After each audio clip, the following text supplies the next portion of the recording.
Welcome back to the show. Today we have Mitch bailed on me. He's doing something fun, gallivanting around the world. So we have one of our good friends here, Jeremy. Say hi to everybody, Jeremy. Hey, everybody. Good to be on. Yeah, so Jeremy, we have a standard question when we bring a special guest on, which is, tell me about your theological, schooling. Do you have any schooling in theology? Any bachelor's degrees, master's degrees? I don't. Wow. I'm schooled by the congregation and just by my own faith and all those great things. So we have a layman here on woo! layman's terms. Weird. It's almost predictable. So we've got a good. We're starting a new series, which is entitled Unoffendable, right? And really, we want to talk a little bit today about. Now, you seem like a very mild-mannered person.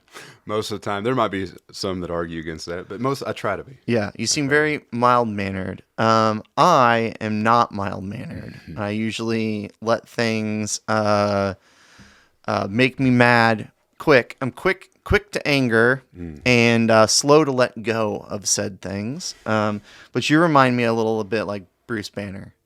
Right? Okay. Like, just generally, you seem calm and collected, but every now and then you might Hulk out. I can, and yep, that can be a weakness of mine, maybe strength. It depends. So.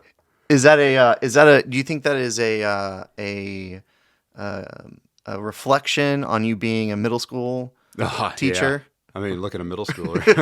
Right? I am what I teach, as they say. You have to be patient, but then every now and then you get to a point, and you just can't. I have my accompanist in my room says I have a vein. Yeah. When I get mad, she can see it start popping out of my neck. So that must be my Hulk coming out. There you go. No green. Well, yeah, I just I'm very quick to snap, like and I try not to do it. I try not to do it in public very much, and I definitely, there's some industries where things annoy me, but I kind of understand it, like going out to eat, and maybe it's really busy and the server is taking a little bit longer to refill people's drinks and stuff like that. Like, I try not to be that person, because I've been a server and I understand the tension and stuff like that, but it becomes very difficult. I don't know what it is, but it's more difficult to keep my composure with my family than with a stranger. Yeah. And I run into that too. So my kiddos, especially at the ages now, it's hard. It's rough with a 10-year-old going on, 15, 14 or 15, and then a 4-year-old. It tests my patience, and so there's times, I feel like that Hulk comes out at home sometimes, because it gets frustrating, and when I have to do like summertime daddy daycare, it could be challenging, but you try to step back. So it's especially really, in public, in public, definitely in public. And I find that people that do freak out in public scare me. I agree with that. Yeah. You know what I mean? Yeah. Like, I don't want to be that. I think that sometimes if I see something like that, I don't want to be that. Yeah. Like something that comes back to mind for me. I remember as a kid, I was not fun for my parents. So I remember we were in Atlanta one time. We were walking by the Martin Luther King deal. Yep. And I was just being a turd. Yeah. And I will never forget, my dad had enough, and he gave me a little kick to the rear. I was walking in front of him and kicked her. I will never forget that. So that's something I go back to, I think about. And then when I see other parents doing things as well, I always think about that. And I was like, I don't want to do that. I mean, Dad was just making a point at the time. Yeah. But I remembered it, and I try not to do that in public. Yeah, I just like if you can legitimately freak out on somebody that you unwarrantedly that you don't know that well, it's like, dude, what are you gonna do when you do know the person? So tell me about a time where I want to get a good story, and I'm trying to think of one myself, to be honest. Where I got a great story. Anyway, tell me about a time when somebody was like super rude to you in public. Yeah. And not a road rage incident. Well, that's the first thing that comes to your mind all the time. No, I can go back to one parent. Dealing with a parent. I made the decision one time. We were performing somewhere, and I made the decision we had the opportunity to move our time up at this competition we were at. So to move it up so we get to a theme park earlier. I was like, sure. hey, we'll do this for the kids. This is great. Well, Yeah. I didn't think about parents that were traveling, and we moved it up by 20 minutes. So it wasn't like big deal. 3 hours. Well, I did this, and then afterwards, outside as we were loading the bus, kids loading, other parents around, colleagues, this parent just accosted me in front of everybody. And it was my second year teaching. Oh. So I didn't have the wisdom that I have now. Sure. So at the time, I just kind of stood there and was like, are you kidding me? Is this guy talking to me like this right now? Yeah. And he couldn't have been much older than me at the time. Yeah. He was a younger dad. And I looked at him and said, sir, I said, I'm not going to have this conversation with you right now in front of all these kids. This was actually a moment I was actually a little proud of. Yeah. And so I go back to it. I think about that moment too as I deal with stuff now. But as I think about it now, sometimes my patience, I think, has gotten thinner too as I've gotten older. But anyway, I ended up talking to him a little later, and he could not understand why. And the rest of the school year, he was a pain in my rear for whatever reason. And so I could never, and of course I had other children down the road too. And he always had something smug to say. Yeah. I didn't help the situation either, because I didn't try to talk to him about it, things like that, so I tried to just ignore it and move on. But sometimes that's one that comes to mind. Sometimes like a fake apology, where you just have to be like, hey, man, it's my second year teaching. I didn't even think about it. Like, my bad. Yeah. I'll think about it, in the future, but everybody's allowed some mistakes every now and then. And in right? retrospect, that's what you want to do. Yeah. Yep. Absolutely. Just apologize and move on. Move on. Yeah. I was actually thinking about, I was thinking about 2 times, so I'm going to go with their most recent one, which is, so Shauna, my wife, took the kids to Target, I don't know, just to buy a couple things or whatever, right? And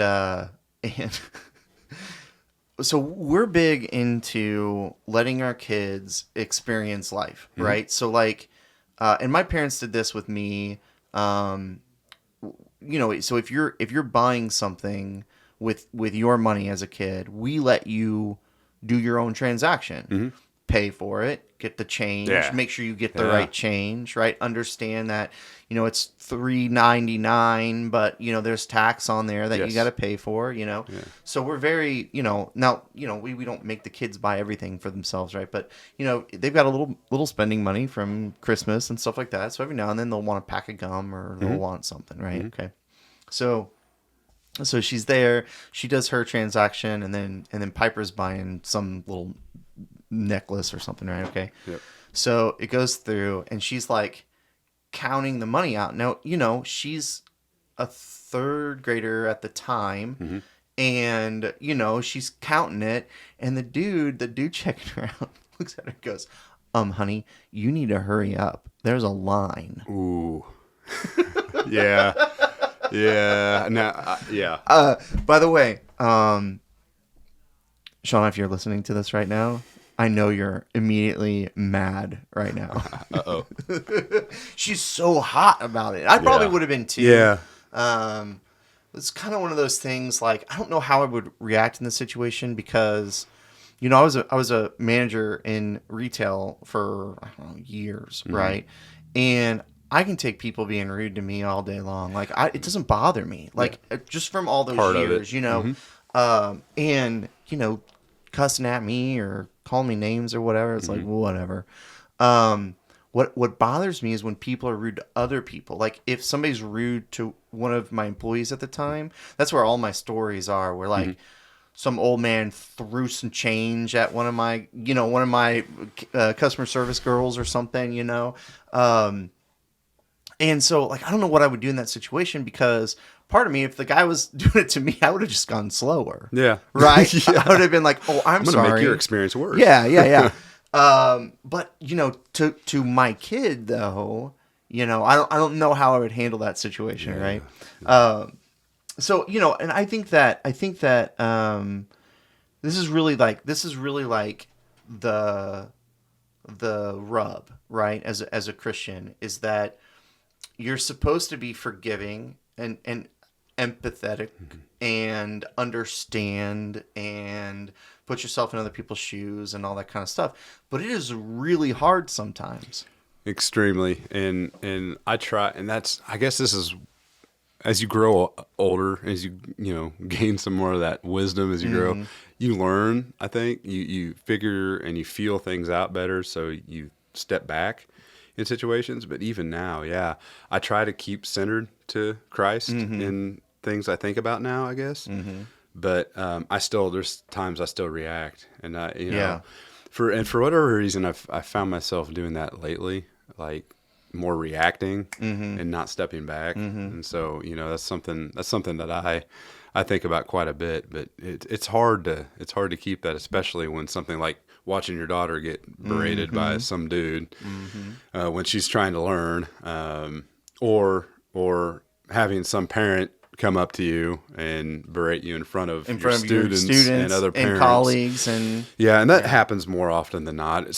Lately it's been, and now it's not to your face; it's through email, which is another big pet peeve of mine. Yeah, like, come on, man, just talk to me. Or on social media. Social media is the worst, dude. Okay, that's why I can't. That's why I don't function on. I just don't. I have a Facebook account. But I don't do it. Once or twice a year, I feel like I get in trouble on social media because I'll fire something off, and then I'll be like, probably shouldn't have said that.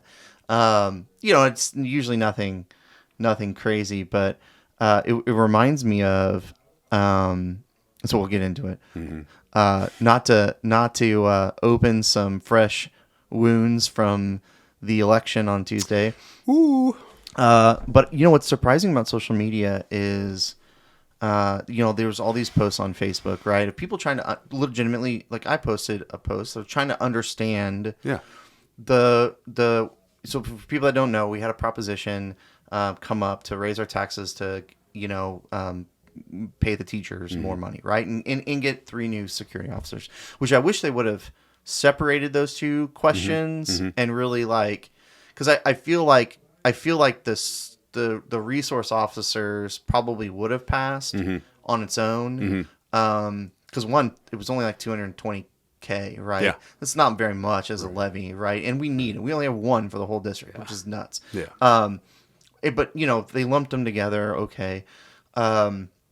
Well, it didn't. It ended up not passing. But I posted this question where I'm just like, hey, I'm just trying to understand, because I looked at the ballot beforehand, and the ballot said something to the effect of, like, increasing money for this, like, expenditure line item, which includes these 2 things, right? Well, it's like the money's just going to this general fund, and I believe that they would use it for what they're saying, but as that levy gets larger and larger and larger, if they're not paying the teachers more with it, what are they doing with the money, right? Yeah. So it's going to other things anyways.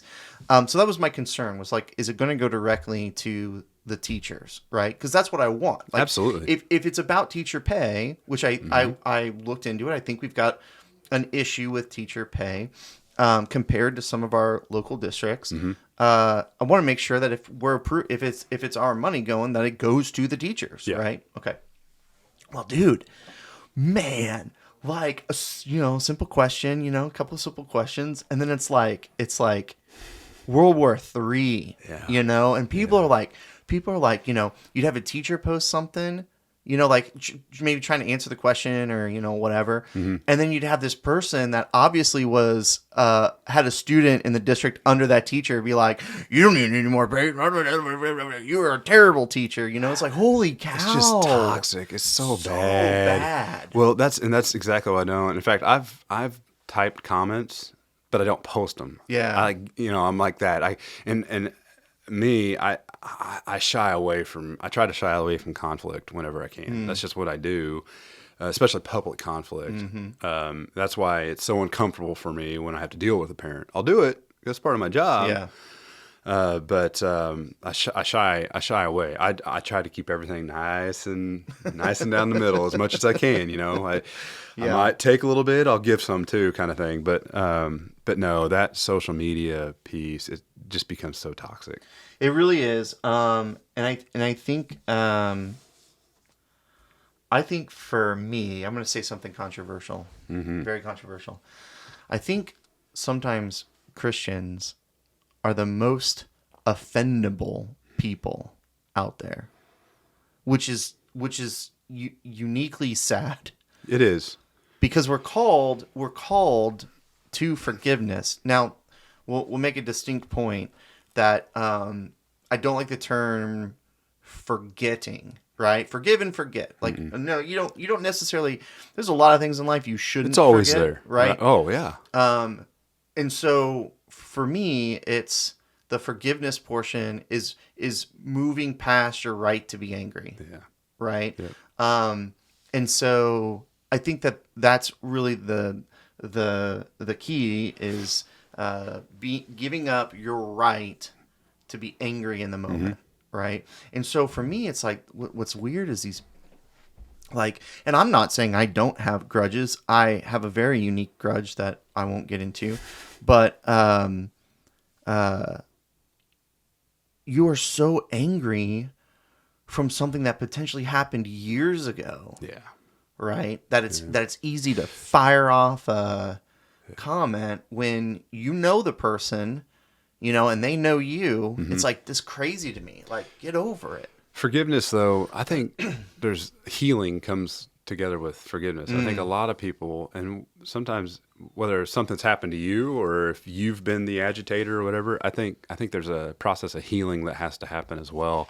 So yeah, I believe it's not forgive and forget. It's forgive and heal a lot of times. Yeah. Heal your spirit, heal your mind, heal whatever your body sometimes, unfortunately, in certain situations.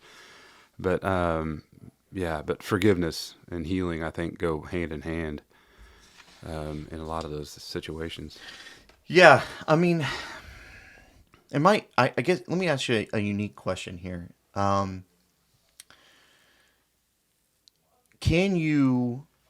Is being unoffended by things, is that a choice? Like, is it a natural reaction to get offended, but it's how you deal with it, or can you truly be unoffendable? Like, you know what I mean? I think it's a state of mind. It's where you're at. It's kind of like what we go back to what we started with, talking about the situations that happened to us. And I even said something about how as I've gotten older, I've been able to think about it and take steps back. And I think it's a state of mind of where you're at. There's some situations that I'm not there. I'm too easily offended, Yeah. because of where my mind's at. But I have to take the time or the moment to step back and make a mindful decision that I'm not going to be offended by this right now. I'm going to take a breath.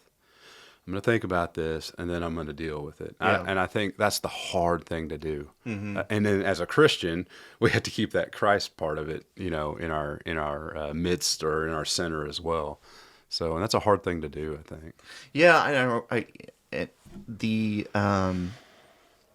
juxtaposition too of when you see someone that is, a practicing Christian, goes to church, and then they mess up, or they constantly mess up, Mm-hmm. right? Mm-hmm. And they just, I think the interesting part of it is people can change over time, right? And so I don't even think that it's a maturity of just time in life. I think Mm-hmm. it's a maturity in your spiritual faith Mm-hmm. that can turn you from being an offendable Mm-hmm. person to someone that just isn't, because they're so connected to God and God's love that they Yep. they only see things in that term. You know what I mean? Well, I see that in myself. I just being around people, whether it's in community groups or just friends, unlikely friends that Mm-hmm. I've met in places, being around the choir, being around that's changed who I am and how Yeah. I think and how I react and how my faith is and how I read the Bible or whatever, it's changed everything I do. So I absolutely believe in that. I think it's the people around you and it's life experiences that help change your reactions. Yeah, no, I definitely agree with that. So, um, the I want to come back to something that you said, because it reminded me of something else. Um, when you talk about, see, I was looking at this topic, before we sat down to record, as more of like the uh, how to move past that right to be angry, which we've talked about on the show before, and our Adam has talked about it in sermons. But I think you bring up a really good point, which is that wound, that scar is still there, Mm-hmm. right? And so even if you can move past your right to be angry, so your initial reaction, anger, right? Take a step back, Mm-hmm. calmly think, take a deep breath, let it roll off for however much time you need it to roll off, and then reapproach the situation or whatever. Um, that that interaction, that it leaves a scar, Mm-hmm. right? And so I think that's kind of one of the hardest things for people to um, move past, right? So if you have an interaction with somebody, and even though you've worked through the interaction and you felt like you came to an understanding, Mm-hmm. right? Um, that feeling is still there, right? That wound is still there, Yeah. and I'm not ever saying that it goes away, but how do you get to the point where you can um, show that individual that same love that God gives you, Yeah. right? Without thinking about that wound. Yeah. And especially in that instance, Yeah. like that's a good question. That's the hard part. It's just having that state of mind, that constant state of mind of, oh, hey, I don't need to be angry right now. Mm-hmm. Even though that's making me angry and I got that Hulk vein coming out, I need to step back right now. This is Yeah. not, but yeah, that's a good question. How do you get to that point on a consistent basis? Because Yeah. that's not me. I'm Yeah, it's not. not it's not me either. I try to be, and I Yeah. might show it, especially in that public place, but not at home all the time. And Yeah. my wife and kids would agree. Daddy's getting angry, but and we all do that. We're Mm. humans, Yeah. God made us that way, and God has provided us lessons to learn and to grow and to get better as well. Yeah, I think that you know, when we kind of if you look at James 1:19 through 20, right? You Mm. you were talking about this before the show. It says, "My dear brothers, take note of this. Everyone should be quick to listen, slow to speak, and slow to become angry, because human anger does not produce the righteousness that God desires." Mm. Mm. Um, a- an amazing couple verses there, because I think it also connects. Um, think of all the times in the Bible that God was angry at something, right? And then maybe corrected in the moment, right? But then still showed love later, right? Yeah. And I think that is an interesting point, because a lot of people will look at, the plagues and this and that as a punishment, right? Right. And God was angry Yeah. and he punished everybody, and that shows an angry, vengeful God, right? But you shouldn't be angry and vengeful, right? But for us, it's different, because we're like children to God, right? We don't feel like children. Well, sometimes I feel like a child, but we don't feel like children because we're older. We've had life experience. We've got kids of our own that we're having to correct and instruct. Some people might have grandkids, right? Been around the block a few times, right? Got some wisdom there. Got a little bit of wisdom, right? You don't feel like a kid, but to God, we're all still children, Yeah. and God needs to correct. That the old covenant, right? God was a very correctful person. Yeah. But the righteousness of what God desires, I think, is amazing. That what He's really calling for us to do is to stop, listen, and slow to become angry. I look at that as it's okay to be angry at the things that you should be angry at, right? And not okay to be angry at somebody's Facebook post, Yeah. right? Right. Or the Somebody guy cutting you off in traffic. cutting you off or flipping you off in traffic. Yes. So anyway, I just thought that was Yeah. a great verse to bring No, up. that's one of my favorites. That verse from James, and that's one you try to think about. But there's another word that comes to mind when you're thinking about, anger and how God has dealt with it and how we should. It's grace. Yeah. I mean, God shows us grace all the time, and it's some of that love. And I try to think about that too. I need to show grace to this parent or this student or my child or whatever's going on. That person in traffic, maybe they're just having a rough day today. Yeah. I just need to move on. And so that's where my step back moment is, I guess. Is I try to think of the word grace a lot and move past it, and and that can be hard. It can be really hard. Yeah, I find that the hardest thing for me is to just do that, right? If I'm in an interaction with somebody and it's not smooth, taking a moment to just look at the individual and go, you doing all right? Yeah.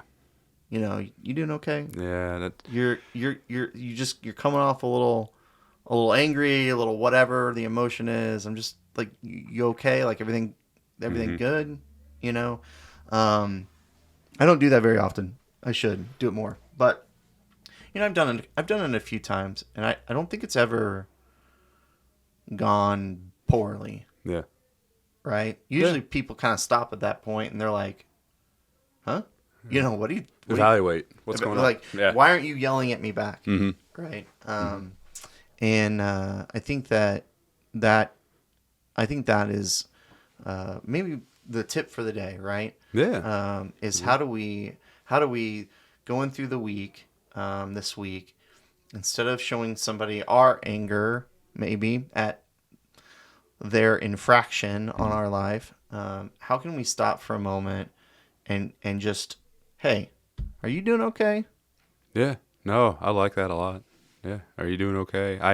I told you right before we started, I had an interaction with a colleague Yeah. Over the phone, and it wasn't the most positive thing, but it ended okay. It did. And I think that it comes down to, asking myself kind of, I think I did in a different way, but am I okay? Yeah. And I think that's a great mindset to have. Yeah. I tried to start a lot of interactions, like, if I have a one-on-one or whatever, I always started with, how you doing? How you doing this week? Yeah. Right? That's good. And then I would also flip that, and if somebody asks you that, don't tell them I'm fine. Right? If something's bothering you, talk about it. Right? Because I feel like sometimes that step back moment still doesn't mean that you're not slightly angry, but sometimes thinking through it or talking through it with someone else that's not related to the interaction makes you feel better. Absolutely. Right? Yeah, absolutely. A new perspective absolutely.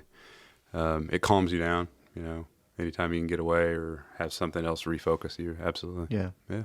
Well, I think that's it. We're tailing the I keep looking over at it. little last bits of sand here. So It's been great. it's been fun. Yeah. New for me, Yeah. which it's good. New things are good. Yeah. So thanks for coming on, and everybody, thanks for listening. And next week, I think Mitch will be back, and so it'll be a good time. All right. Well, thanks. Thanks for having me on. All right. See you. All right.